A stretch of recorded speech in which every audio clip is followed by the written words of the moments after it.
Welcome to episode 33 of Sean's Take on Asia, where we touch on the latest news on digital asset development and policy updates.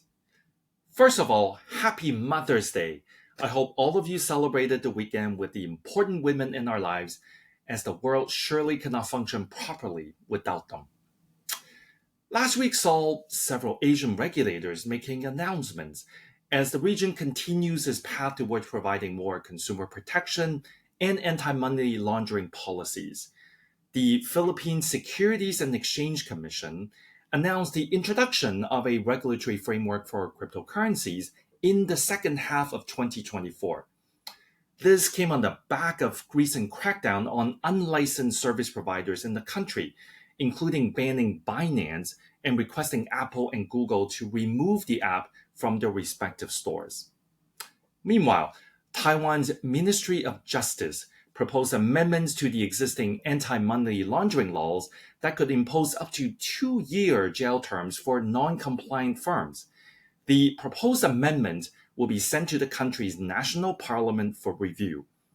These, coupled with South Korea enacting the Virtual Asset User Protection Act, which is scheduled to take effect in July of this year, along with Indonesia's regulator mandating all crypto firms must pass an evaluation in a sandbox environment before they are granted approval to operate in the country.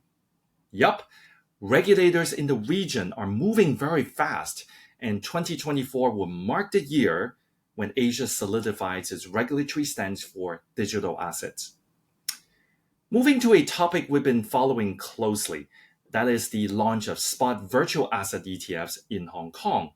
While some have expressed disappointment towards trading volume over the first few days, we must keep in mind a couple of things. First of all, Hong Kong's ETF launched 5 months after the US product, and the market dynamics and interests have significantly changed since then.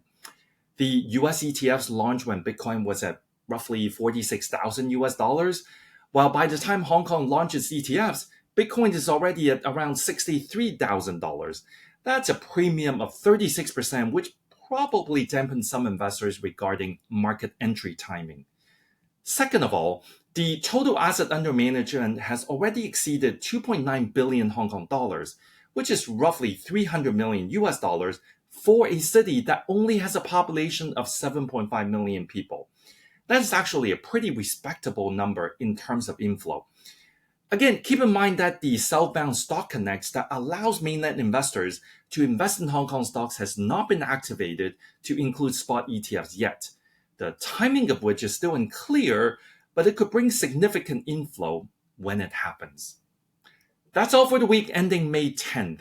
Until next time, keep innovating and keep demonstrating the transformational promise of Web3.